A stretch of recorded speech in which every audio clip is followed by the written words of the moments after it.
Toby, don't you think it's cool that Thomas and Friends is getting rebooted again? No. Well, at least this new show looks way better than All Engines Go. What the heck was that? Don't trip, bro. Ew, bro, why's this guy not wearing any pants? What the hell? They're real. Okay, guys, so here we have the new 2026 Diecast Percy and Toby. This is our first new look into the 2026 show before a trailer, surprisingly. And let's get started with the review. Okay, so first off, the boxes I really like. I prefer these over the 80th ones. And I really like how they have like all the characters on the back so you can see what else to collect in the range. Let's actually unbox them now. Alright, now that they're out of the box, let's start with Percy. Okay, so getting things started, this is a great Percy model. He has really good proportions and printed detail.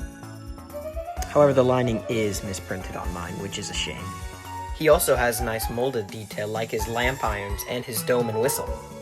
He also has this really stupid smug face, which I think is pretty funny. However, some negatives of the model is that it doesn't have painted buffers, and I think the smoke box is a little too big on the front. Overall, this is a very nice Percy model, and I would give it an A. Moving on to Toby.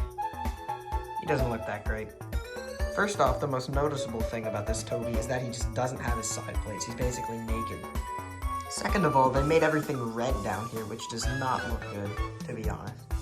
3, his roof is just flipped the wrong way around on every single model of him.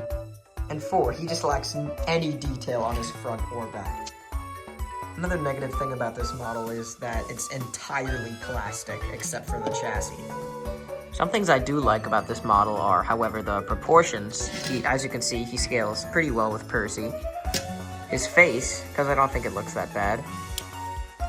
And yeah, that's pretty much it, not much else. Overall, this is like a really poor model of Toby. I'd give him a D.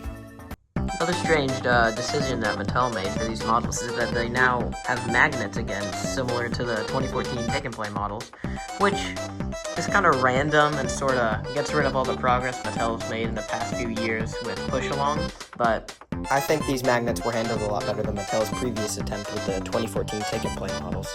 Speaking of the 2014 Take and Plays, let's do a little comparing. So here are the two Percys together. One is much shorter than the other.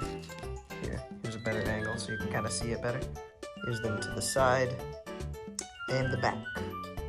Here are the Tobys side to side, and from this angle, and from the back. One more thing with these 2014 Take and Plays is that they connect backwards to the 2026 engines, which I think is kind of silly, but it makes sense considering these new 2026 engines are also like compatible the right way with Wooden Railway, so it kind of makes sense that these two would be backwards, just isolating themselves from this. Also, here's some comparisons with Wooden Railway. Here's the side, and here's the back. Here's a comparison of the new 2026 engines to the 80th engines, and you can obviously tell how it's a lot taller, which I like more, because then you can see the render more, the disgusting renders. Well, on this one, it's just sort of off to the side, and you can't really see it that well. Overall, I prefer the 2026 guys. Alright, now here, we're gonna try using the 2026 engines on this classic Trackmaster track and see if they work. Alright, we're gonna test it out, and yeah, they work really good on this classic Trackmaster track. Not getting derailed on like points or anything, like the Revolution track, no. Just working really good. No, they work fine on classic Trackmaster track, because it doesn't like, their points don't have this weird little ridge thing that like disconnects it, so they actually work really well on this classic Trackmaster track.